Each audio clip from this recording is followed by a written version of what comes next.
Over 60? Before you add garlic to your next meal, stop for a moment and think about what you're actually eating. Because that little clove sitting on your kitchen counter isn't just something that makes food smell stronger. When garlic is crushed, chopped, or chewed, it undergoes a chemical transformation that creates compounds researchers have been studying for years. And some of those compounds have attracted attention for one reason in particular: your cardiovascular system. Now, I'm not going to tell you that garlic can unclog your arteries overnight. It can't. I'm not going to tell you that eating one clove will suddenly fix your blood pressure. It won't. And I'm definitely not going to tell you to throw away your medication and start eating raw garlic instead. But there is something genuinely interesting about garlic that becomes more relevant as you get older. Research has found that garlic, particularly in supplement or concentrated forms used in clinical studies, may modestly improve several cardiovascular risk markers, including blood pressure and cholesterol. And that raises a much more useful question: what is actually happening when garlic becomes part of your diet? Let's start with the moment that most people never think about. You take a clove of garlic, you put it on the cutting board. Then you crush it, and almost immediately, the smell changes. That isn't random. Crushing garlic breaks open its cells and allows an enzyme called alliinase to come into contact with a compound called alliin. That reaction produces allicin, one of the compounds responsible for garlic's characteristic smell and sharp taste. And this is where garlic becomes much more interesting than simply being a seasoning. Because researchers aren't interested in garlic just because it tastes strong. They're interested in what some of its sulfur-containing compounds may do in the body. Think of your blood vessels as a massive network of flexible roads. Your heart is constantly sending traffic through those roads. Every second of every day. When those vessels are functioning well, they can adjust to the demands placed on them. When you're walking, your muscles need more blood. When you're resting, the demand is lower. Your cardiovascular system is constantly making adjustments. And as we get older, protecting that system becomes increasingly important. This is one reason researchers have looked at garlic and blood pressure.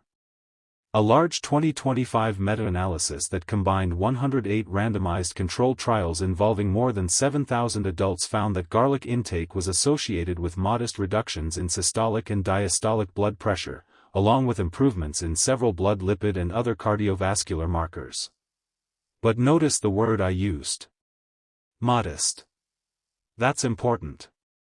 Because the internet has a habit of turning a modest scientific finding into a miracle.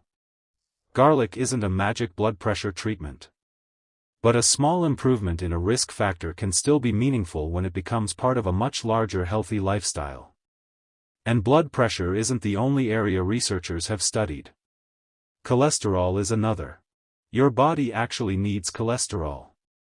It's used to make hormones, vitamin D, and other important substances.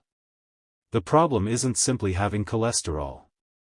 The bigger question is how much you have, what type it is, and how that fits into your overall cardiovascular risk. Several studies have investigated whether garlic can influence blood lipid levels. A 2024 meta-analysis of randomized trials found that garlic consumption was associated with reductions in total cholesterol, triglycerides, and LDL cholesterol, with some of the effects appearing more pronounced in older participants. That's interesting. But again, this doesn't mean garlic replaces a cholesterol-lowering medication. It means researchers have observed a potential dietary effect worth understanding.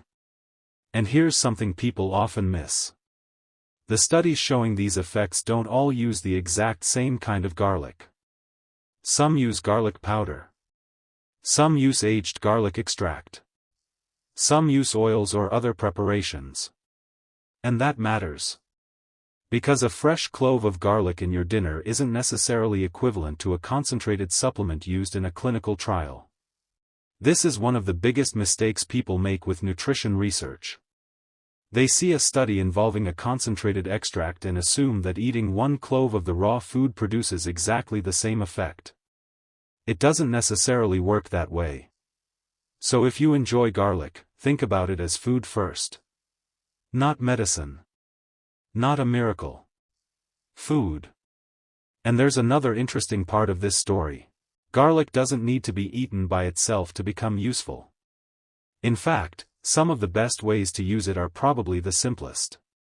Imagine a plate of roasted vegetables. Broccoli. Carrots. Bell peppers. Maybe some beans or lentils. A little olive oil. And garlic. Suddenly, a meal that might otherwise feel boring becomes much more enjoyable. And that matters more than it sounds. Because healthy aging isn't about finding one extraordinary ingredient. It's about building an eating pattern you can actually maintain. If garlic helps you enjoy vegetables more, that's a real advantage. If it helps you use less heavy sauce or excessive salt because the food already has plenty of flavor, that's another practical advantage. And if it becomes part of a diet rich in vegetables, fruits, whole grains, legumes, nuts, seeds, and other minimally processed foods, then garlic is contributing to something much bigger than itself. But there's another question. What about eating garlic raw?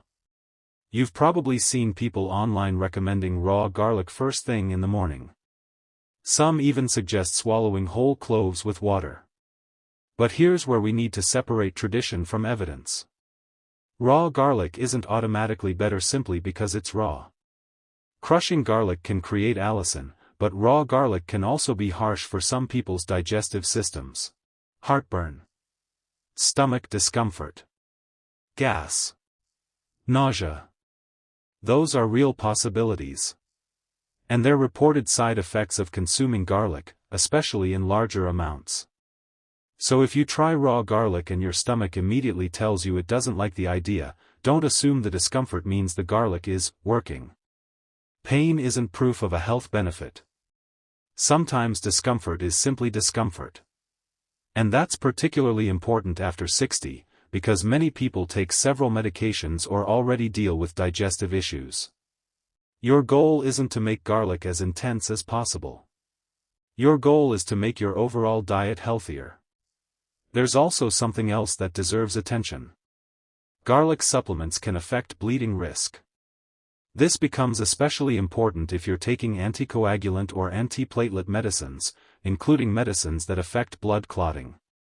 That's why concentrated garlic supplements shouldn't be treated like ordinary food. If you're taking blood thinners, aspirin, or preparing for surgery, talk with your healthcare professional before starting garlic supplements or making a major change in your intake. Using a little garlic in cooking is one thing. Taking a concentrated garlic product every day is another. And this distinction can save people from a lot of unnecessary problems. Now let's come back to the kitchen. Suppose you're preparing dinner tonight. You take a garlic clove. You crush it. You let it sit for a short time. Then you add it to your meal. You're not performing a medical treatment. You're simply adding a flavorful plant food to your diet. And that's actually the mindset I want you to remember. Because healthy aging becomes much easier when you stop looking for one food to do everything. Garlic doesn't have to be responsible for your heart. Blueberries don't have to be responsible for your brain. Spinach doesn't have to be responsible for your bones. And ginger doesn't have to be responsible for your digestion. Your body doesn't work like a collection of separate machines that each need their own miracle food. Everything works together. Your diet works together. Your activity works together. Your sleep works together. Your blood pressure management works together. Your cholesterol management works together. And your medical care works together. That's the real story. And garlic can simply be one small piece of it. But there is one more thing I want you to understand. The most impressive part of garlic isn't necessarily one dramatic effect. It's how easy it is to include. You don't need an expensive powder. You don't need a complicated recipe. You don't need a special subscription box. You don't even need to eat it alone. You can put it into soup. You can add it to vegetables. You can mix it into beans. You can use it with fish. You can combine it with olive oil and herbs. You can roast it until it becomes mild and creamy. There are dozens of ways to make it part of normal food. And that may be much more sustainable than chasing extreme health routines. Because the best dietary habit isn't necessarily the one that sounds most powerful. It's the one you can continue. Week after week. Month after month. Year after year. That's where small choices become meaningful. So the next time you see garlic sitting in your kitchen, don't look at it as a miracle cure. Look at it as something much more realistic. A simple plant food containing bioactive compounds that researchers are studying for possible effects on cardiovascular risk factors. Something that can add flavor to nutritious meals. Something that may modestly support certain markers of cardiovascular health when used as part of a healthy overall diet. And something that should be enjoyed sensibly rather than consumed in extreme amounts. Because after 60, healthy eating isn't about doing the most extreme thing. It's about doing the right things consistently.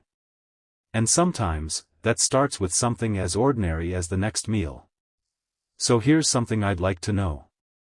Do you usually eat garlic raw, cooked, roasted, or mixed into your favorite meals? Tell me in the comments. And if you enjoyed this kind of food science explained in a simple way, subscribe to 60+ Healthy Choices. Because there are plenty of ordinary foods sitting in your kitchen right now that have a much more interesting story than most people realize. And the next one might already be sitting in your fruit bowl.